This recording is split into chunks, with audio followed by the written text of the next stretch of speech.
Hello and welcome to the podcast. I'm Rich Harshaw, founder, CEO, and just all around cool guy at Level 10 Contractor. And I have with me today Trisha Drake. She is an implementer, an EOS implementer for EOS Worldwide. Met her recently at a conference. I'm very curious about EOS. I've heard about, look, by the way, welcome to the podcast, Trisha. How you doing Thank today? you. Thanks. Good. I've heard about this so many times from some of my clients. They talk, well, first of all, it comes up because apparently in EOS, there's something called level 10 meetings, right? Yes. And my company's called Level 10 Contractors. So there's that little weird thing that's the same.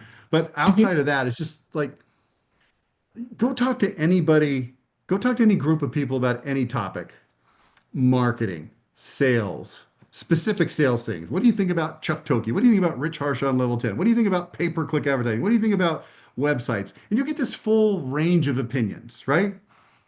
When you talk about EOS, the opinion is always that it's awesome. Like I've never heard anybody say anything but it's awesome. So it got me really curious to learn more about this. And I'm sure if I'm curious about it, I've got audience members that have probably heard of it, but maybe don't know what it is. So I've asked Trisha to come on the podcast today and walk us through the EOS model and the framework. So tell us what EOS is. Where did it come from? What's the backstory of it? And then, what is it all about? Okay, awesome. So EOS stands for the Entrepreneurial Operating System. It was created by the author of the book Traction.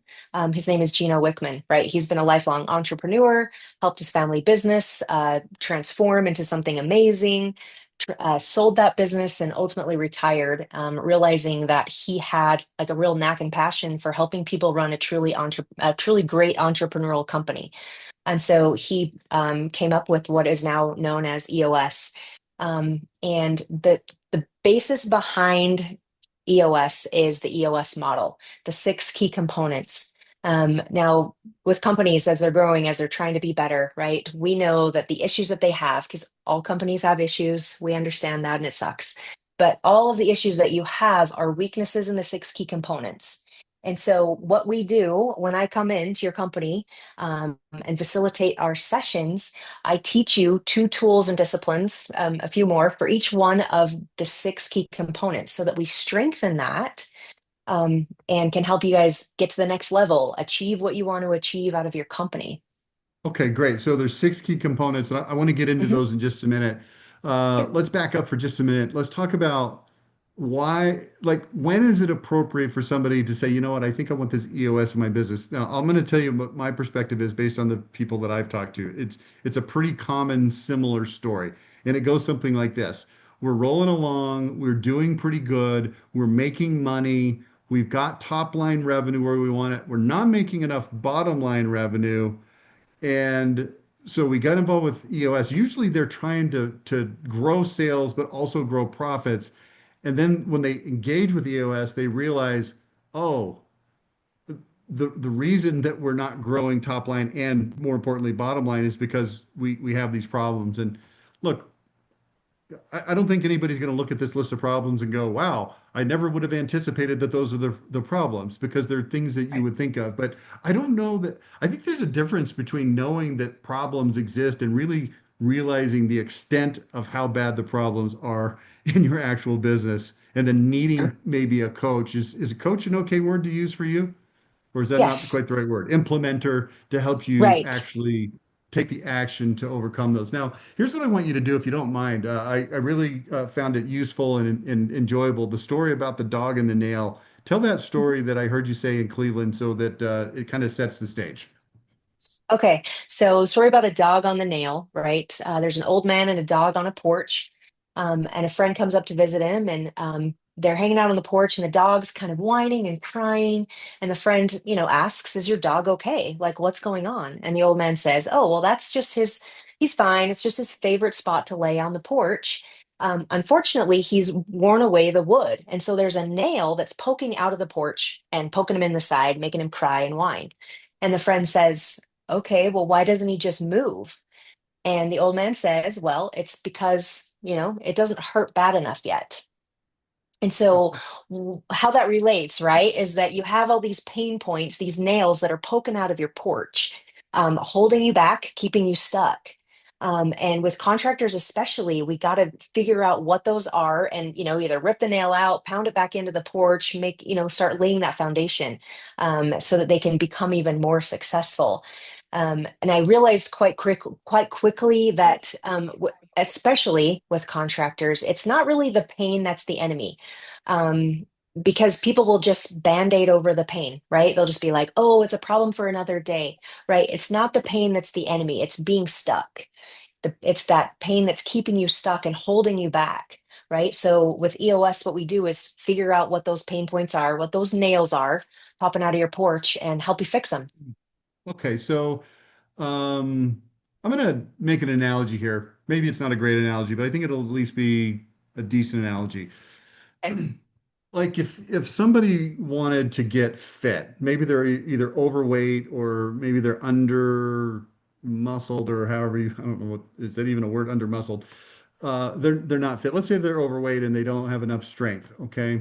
Mhm. So this is the kind of thing that I mean, you've seen this. It's like, okay, I'm overweight, I need to do something. You kind of start out, you go to the gym, then you quit, then you buy the equipment for your house, then you quit, then you do the video thing, and then you quit, and then you go on the keto diet and then you realize you like carbs and then you try like all these different things that you try and maybe Right. it's like 2, 3, 4, 5 years go by and you're adding something like 2, 3, 4, 5 pounds a year. Doesn't seem like a lot, but you look up after 5 years and you're 25 pounds more than you were, and maybe you were already overweight to start with.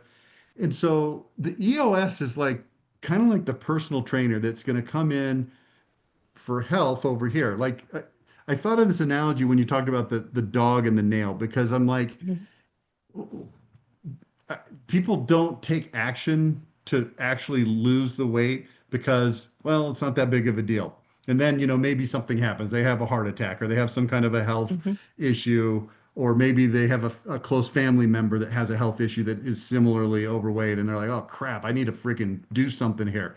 Okay, so Right. bringing it back to the business, I would look at you as an EOS implementer as being a person that is akin to the personal trainer. And in the personal trainers world, they're going to have the cardio training, and they're going to have Mhm. the strength training, and they're going to have the nutrition plan, and they're going to have the supplementation plan, and then they're going to have the what would you call it? Maybe like the cold exposure elements. I don't know what they all Mhm. are because I don't Right. actually have a trainer. But so in your case, you mentioned that there's 6 things, and I've actually got your website up here, eosworldwide.com .com/Trisha dash Drake. And Mhm. is this a good place, do you think, to kind of start this conversation and go through the framework? Yeah, that'd be great. Yeah, if you want to pop it up on the screen, everybody can see the EOS model. Yeah, so in the middle here, it's kind of like, hey, you're fat. Sorry to be blunt. And then this would be like, d nutrition and cardio and Right. supplements and whatever. So in this case, we've got 6. So it's a circle here. Your business is in the middle. Where do we start on this? Do we start at the top at vision, or do we start? Where do we start? Really, we start with people. We Okay. start with people. Now, this says right people, right seats. What does that mean? That means that I help you and your team decide what are the right people for your organization, right? The people that live your culture, that exhibit your core values, right? We want to attract those kind of people into your business. And then we want to make sure they're in the right seats. Someone in the right seat is someone who knows how to do their job, right? They have the discipline, the skills, the abilities to do that job, right? People right seats is the magic. So what I mean by that in, easy terms is, you don't give your bookkeeper a hammer and be like, climb the ladder and go do the siding, right? You don't give a framer a finish Okay. nailer and say, go put on the stuff. So we want to make Yeah. sure that go ahead. Yeah. I read Good to Great. Man, what, like 20 years ago it came out? Yeah, Is it really been 20 years since that book came out? it might be Anyway, more. Anyway, I read the book when it first came out, and I've actually read it a couple times again since then. It's one of those Mhm. that's good enough to go back to. And this is For sure. a thing that Jim Collins talks about in Good to Great, putting the right people on the Yes. right seats, uses the bus analogy. So I think Mhm. that's pretty easy to understand. When you come in and you start working with contractors, do you find, I, like, I'm just thinking about my business. I'm like, do I have people that are in the wrong seats? And that's the problem. Or do you see this as a, like, and if so, how do you identify that? Like, do you have tests? Do you have them take disc profiles? What's the methodology or the framework for determining if people are in the right seats and then getting them into them?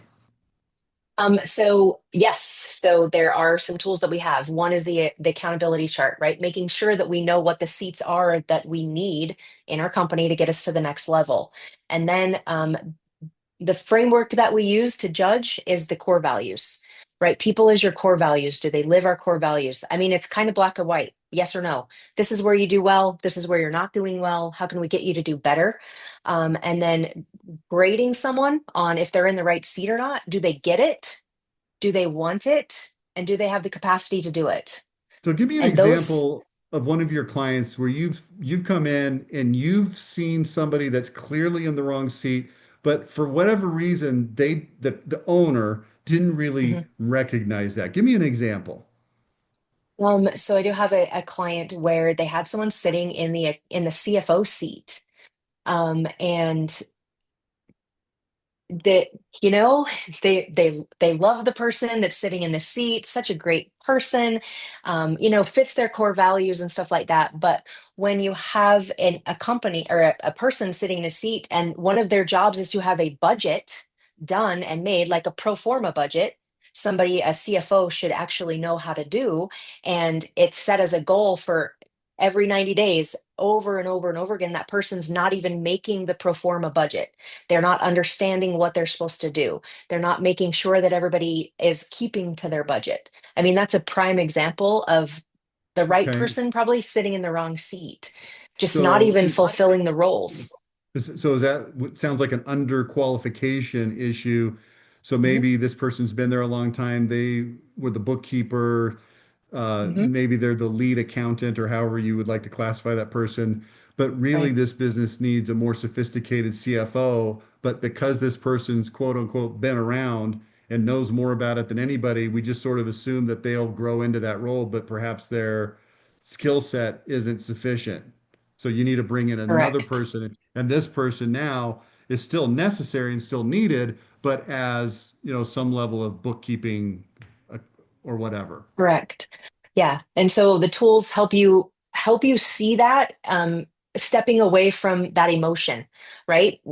Moving over to the data component, right? One of the six key components is the data component. We don't run our company on emotions and feelings and egos. We have to look at numbers. Numbers don't lie. We have to see stuff a little bit logically, right? So you can make better decisions for your company. People is Do a you hard thing. do You, you see that? Okay, so I just gave you a friend. You gave me an example, and then I kind of took it Mhm. and ran with it a little bit. The Yeah. person's underqualified. Do you see that example that I gave you back to be common in these right people, right seat issues, which is specifically, let me be super specific with you. The Okay. person is there, the company has grown and outgrown that person's skill set, yet the company has sort of just pushed them naturally into the next role because they've been there longest and they know, Hmm. in fairness to them, they know more than anybody else there knows about it. So I guess they're the person. Is that Right. is that like Eh, 50% of the problem, or is that smaller or bigger? So yeah, it's definitely 50% of the problem, at least. I see it more than you would think. I mean, you were saying like everybody knows Jim Collins, right? People, right seats. I go into companies and they don't know what that is. They don't know what right people, right seats means, and then they realize, oh my gosh, we have the wrong people in some of these seats.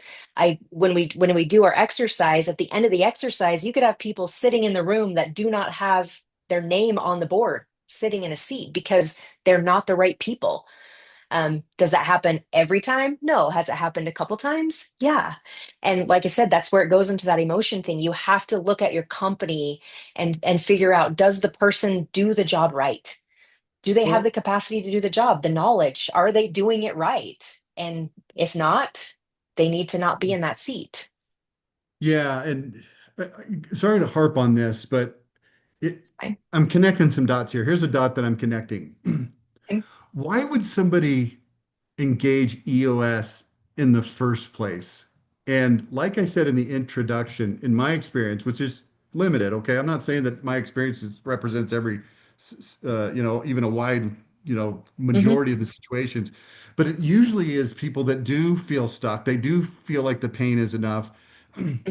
Honestly, one of the things I've seen a lot is generational businesses where the father, typically it's a father, sometimes it's the mother, but typically the father has run it a certain way. He's the boomer, he does it the old school way, and now the Hmm. son has taken over, maybe bought the business interest out from the dad. And he's like, man, we could do so much more with this. But here's the point: regardless if it's a family, generational thing or not, it's like people Right. come to you when they do feel stuck. They're ready to move it or scale it, and it's very likely that the people that have gotten to them where they're at are not the right people to lead to lead. They're the right people to still be on the bus, but not to lead the Hmm. charge into the next area of growth. Is that usually true?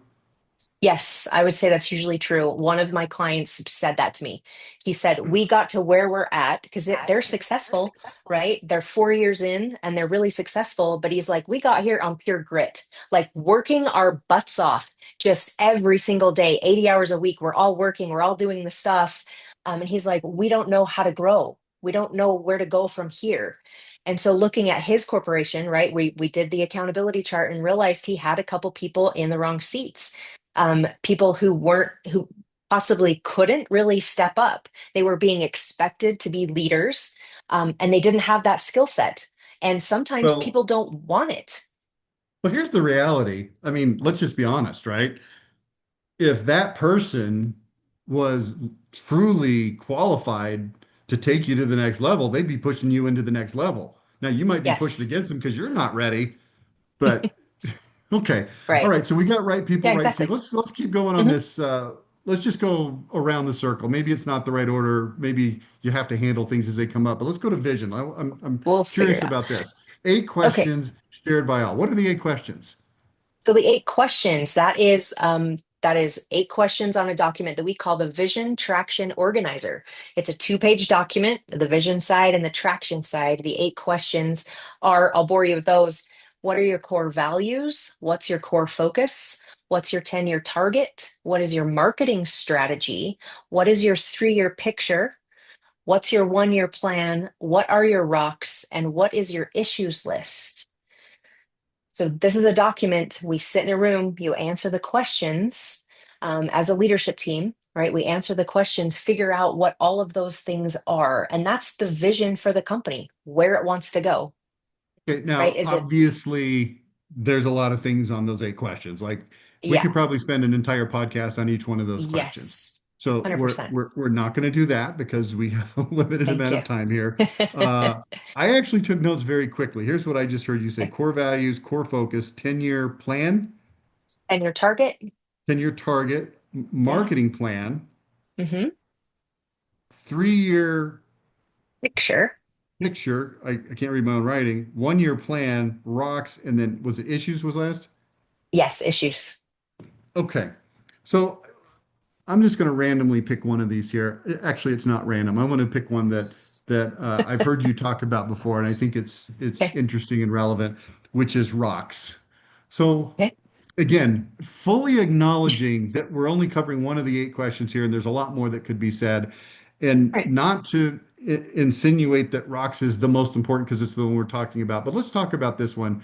If I'm Okay. not mistaken, this goes back to the old, I think Stephen Covey's the first place I heard it, where he says, hey, we Yes. got this jar. And if you put all the sand in or the water in, then you can't get the big rocks in. So you got to put the big rocks in. And he kind of Right. made it sound something along the lines of, hey, your family relationships are important. If you don't take those big rocks and put them in your jar, then they just don't happen. So, Right. so tell me what this means in this context. Okay. EOS terms, a rock is a 90-day goal, a 90-day priority. I call them do or die. These are things that your company has to get done in the next 90 days to keep moving the needle forward. If you concentrate on the biggest things first and the biggest priorities and get those done, everything else will fit into place, right? The pebbles and the sand and the water. You're going to have time for everything, but you have to get those rocks done first. Now, I'm going to tell you why I brought this one up because I recently Okay. did a podcast with Tim Brown from RGS Exteriors. He's a previous client of Level 10 Contractor. He's here in Utah near me, Yes. and he is an EOS person. He, What do you yes, he runs on member? EOS. He runs on EOS. Thank you. I Yes. don't know all the lingo. Yeah. And he was telling me about his rocks. And here's what kind of surprised me a little bit about the rocks. Because if you think about the analogy from Stephen Covey, it's like, oh, the big rock is your family, and the other big rock is your health, whatever. I'm making that up. I haven't read Stephen Right. Covey in probably 25 years, but I'm going on memory here. Okay. But with Tim, here's what I found is that the big rocks were measured in their impact into the business. So the thing actually might not be that huge of a thing relative to the grand scheme of the entire business, but it is an important thing. I'll give you an example that he told me. He said one of their rocks was to implement. I guess you do these on 90 days, right? Yes. And is it one rock per 90 days or can you have two? You can have 3 to 7. Okay. So one of their rocks was to implement Company Cam. Okay, Okay. now when I heard that, I was like, okay, it's a software, just freaking implement it. Who cares?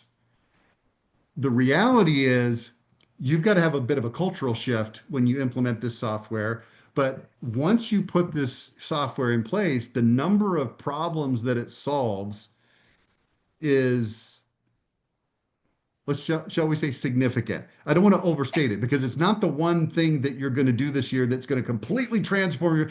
And I'm bringing this up, Trisha, because I want to make sure people understand, if I'm understanding it correctly, that just because it's big and important doesn't mean it's the foundational aura of the essence of your business. Right.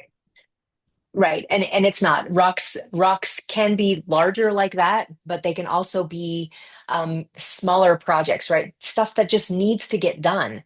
Normally what we do, right, is we have the 1 year plan and then we work backwards, right? You can divide that into 4 quarters. Every 90 days, you're making progress to make sure that you're getting those goals, that you're hitting those goals. Every rock that you make should have that 1 year plan, right, in mind.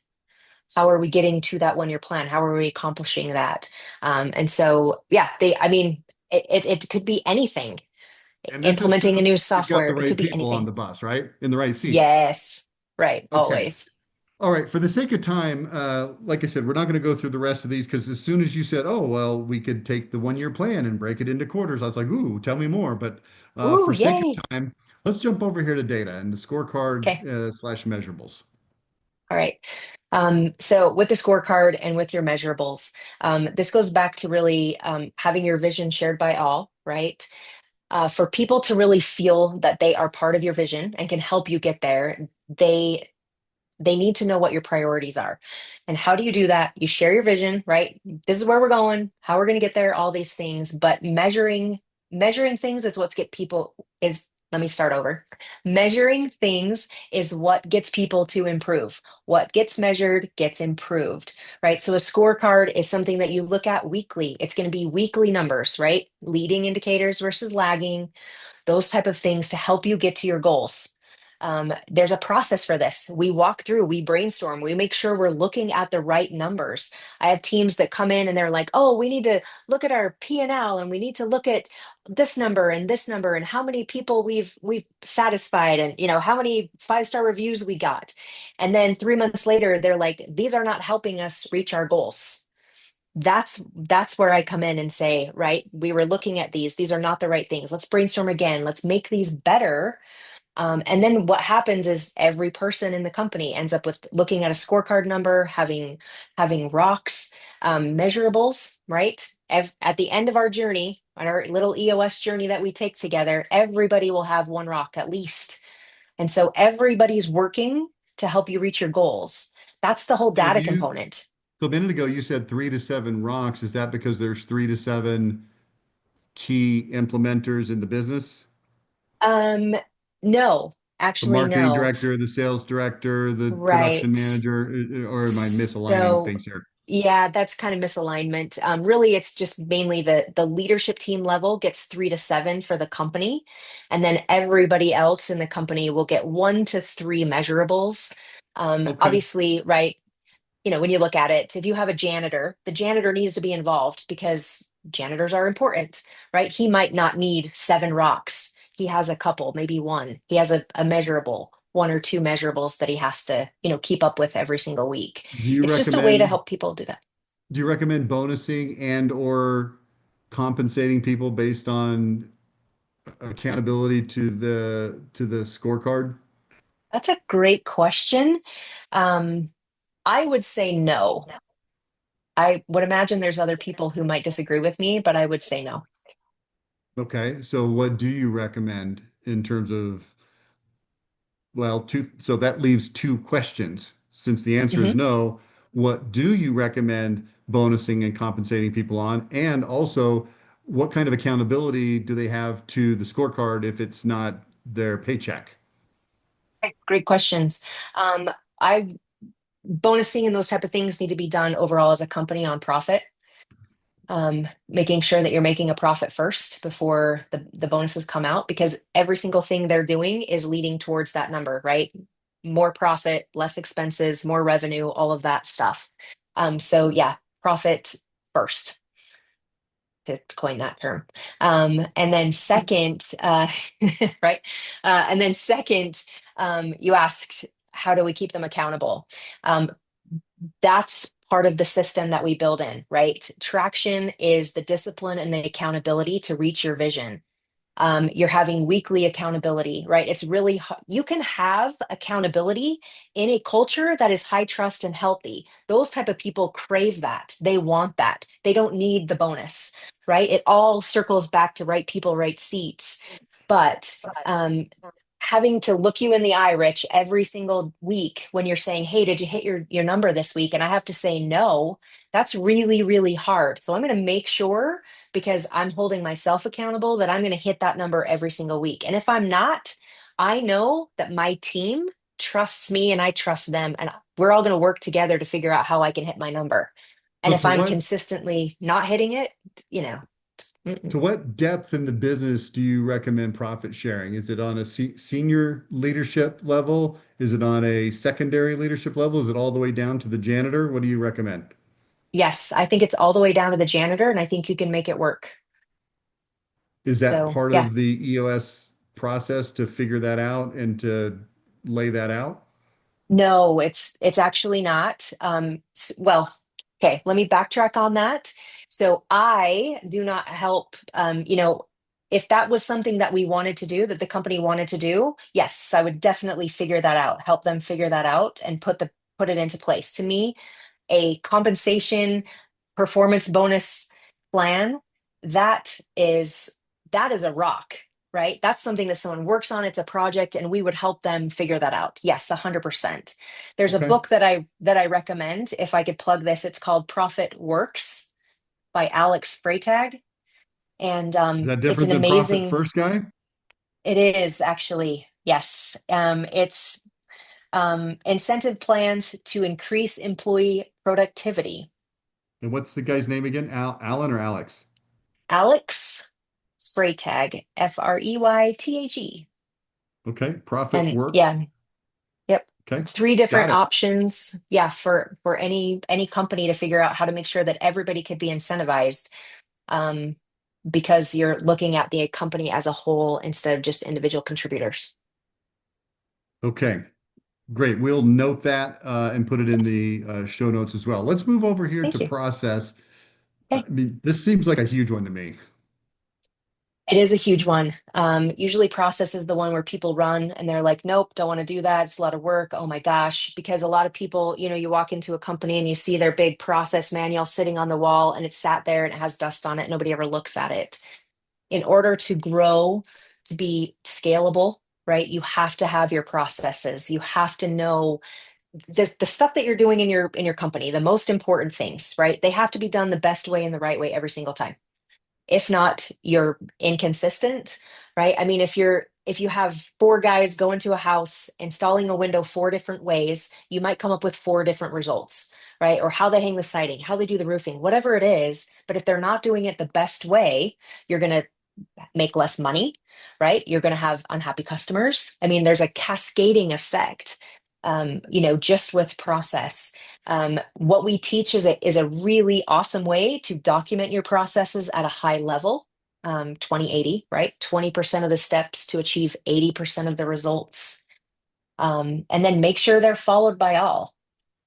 It sounds simple, but do people do it? No, This they is a do not. management issue, right? So you got to have the right Yes. person in that management seat on the bus to make sure that the accountability is Mhm. happening to the process. Yes.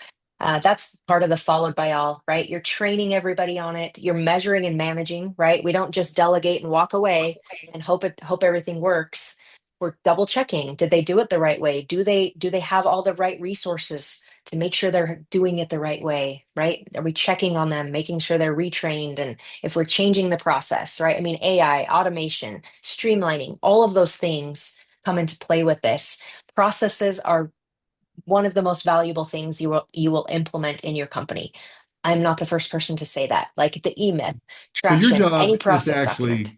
your job is to actually help people create Yes. and implement those processes. Again, the coaching personal trainer type analogy. It's like everybody knows just, dude, put down the freaking hamburger. Everybody knows that. We need somebody to come smack the hamburger out of their hand. Yes. I Okay, will smack the hamburger out of your hand. I want you to touch briefly on traction and issues. I don't want to spend Okay. a lot of time there. I don't want Okay. to just cut them out because what I do want to do is I want to transition and talk about what the logistics of working with companies looks like. But first, tell Okay. us quickly about traction and issues. All right. Traction. Again, we believe in traction first, vision second, because having the traction in place and then getting your vision in play helps. It's a faster way to achieve your vision. Okay, Traction, now the two tools. you're assuming people know what traction means. Like everybody's heard the word, obviously, but what does it mean in this Right. context? So, what it means in this context is the discipline and the accountability. So, the two tools that we have explain traction a little bit better, right? Your rocks, we already talked about those. So, getting Yep. your rocks into place, because the minute you have a rock and you start making progress towards it, you see things happening in your business. Whatever the rock is, right? If as you're completing it, that's a step forward. You're seeing people accomplish things that, one of my clients, we had something on their list, and she got it done in 90 days. And when we met up and we talked about it, and she said that thing has been on my list for 2 years and I just did it in 90 days, because we're checking on it, right? There's that accountability, the discipline and the accountability. That's traction. The next thing it says is the meeting pulse. This goes back to you, Rich, level 10. Though I know you're not a level 10 meeting expert, the meeting pulse is fancy speak for level 10 meetings. Level 10 meetings it is a 90-minute meeting that you have with your leadership team every single week. It's a scripted and timed agenda. Without going into too much detail on the agenda, really, you talk about your scorecard, your rocks, you solve a lot of your issues. If you ask my clients, every single one of them would say that the level 10 meeting is the one tool that was the game changer for their company, that started that journey, or that, I don't, is catapulsion a word? The No. catapult, right? The catapult on into the next level. Those level 10 meetings Yeah, I are see what you are did. You combined catapult and propulsion. Catapulsion, I like it. So you like it? it's the Yeah. level 10 meeting. Yes, level 10 meeting, game changer. That's again part of the traction. We instill a little bit of discipline and accountability in that, right? Some to-dos, and you're checking on them. Were they done or not? It's no longer the day where we're like, oh, yep, I'll take care of that. Don't even worry about it, because I know that you're not going to write it down and you're going to forget. And so now I don't have to do my job. We're tracking it. Next week, I'm going to ask you, Rich, did you do the thing you said you were going to do? And if you didn't, we handle it. And if you did, it's great. It's all Okay. about discipline and accountability. That's the traction. All right. And finally, issues. Issues. So issues, the two tools I have there, the issues list and IDSing. IDS is an EOS term because we love acronyms. IDS stands for identify, discuss, and solve. This is where I teach teams how to get to the root of their issues, of their problems, their challenges. We solve problems at the root. We make them go away forever. That's the Okay. issues component. Okay. I know that And sounds like, like, oh, make them go away forever, but it happens. well, and again, we have already identified that there's a lot of deep roots into all of these different things, and we don't have time to go through them. So I do want to Yeah. shift to what does it look like? I'm going to actually stop sharing the screen here so I can see you a little Okay. bit bigger on the screen. What does it look like to actually implement this? My understanding is you're going to come in physically to their business on a Mhm. certain cadence. How often do you come in? How long do you stay? How frequently do you come back? Give us the idea.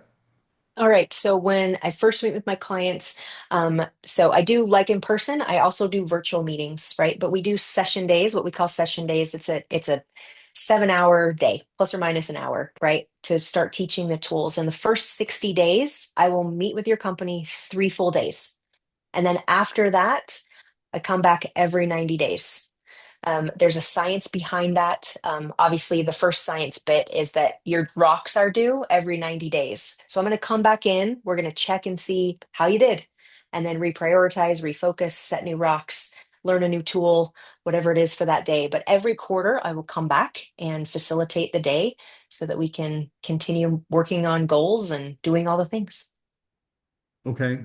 So when you do the kickoff, is that just one day? It is. Yep. It's one day. It's called a focus day. We hit 5 tools, hitting the ceiling, the accountability chart. We make rocks. We look at the meeting pulse, the level 10 meeting. I teach you more about that and how to do it, and the scorecard. And then the next day, you guys, your team is going to start working on all of those, right? You're going to look at it again, make changes that you need to, start using it in your business. It's not a seminar, right? This is like a process. This is an operating system for your business. It's changing the way you operate in your business. And so you're going to be using all of the tools immediately. 30 days later, I'll come back, we'll review. That's when we start on the vision because we already started to get the traction in place, right? Now we're going to be working on the vision. What are answering those 8 questions we talked about, the focus and the Yep. values and all of those things. 30 days later, I'll come back. We'll do the same thing. Lots of, repetition. We're repeating everything. We're making sure everything's going on. How is it working? Work out the kinks, work out the bugs, make sure it's working at the leadership team level. That's when we make a plan to start rolling out these tools to the rest of the company. And that's when we start meeting every 90 days. So we do every 90-day meetings when it's time for annual planning, your strategic planning for the new year. We'll do a 2-day session. The first day is different than any other day that we do in EOS, and it's awesome. It's all about team health and team trust and building that. And then the second day is, looking at goals and looking at your rocks and those type of things. And how long would a company typically work with you for? Is it like a couple of years and then they're good? Or is it like, is there an ongoing maintenance component? Like a So, trainer gets me down to my goal weight after a year, and then maybe I just need a right. touch up. Right. So it depends on the company. Some companies are good and they're like, hey, we got it. We can handle these meetings. Now the thing is that once if I'm not coming into your company anymore, you're still doing the days. You're still meeting for a full day and going and having those 90-day meetings, right? Okay. Some people never graduate. They just want me to come back in every 90 days and facilitate. Because if I'm not there, somebody else has to do it. And most people want their team at the table learning and being able to participate. Yeah. So And having a it third party again, it that depends. ostensibly by that Yeah. time they trust quite a bit, had some good successes with. Yes. So whatever the case is, it's worth paying the money to have somebody continue to come in. And if it's working right, Yeah. like it's supposed to, whatever they're paying you is going, like, I know your fees are not small, but it's also not a lot compared to the value that's coming into the company. Right. It's Okay. true. Well, that's a good overview. How do people get in touch with you, Trisha? I guess you could go to eosworldwide.com So slash Trisha dash Drake. That would be one way. What else? that would be one way. Yes. They can call me. I'm You can call me anytime. My phone number is 801-598-0583. I answer my phone pretty much all the time unless I'm in session. Email or 801 text is great. Phone 598 call is awesome. 50 598. 0583. Last four digits again, please. 0583. Gotcha. 801 598 0583. We'll put it in the show notes. What about an Yes. email? Thank you. Email is trisha.drake at eosworldwide.com.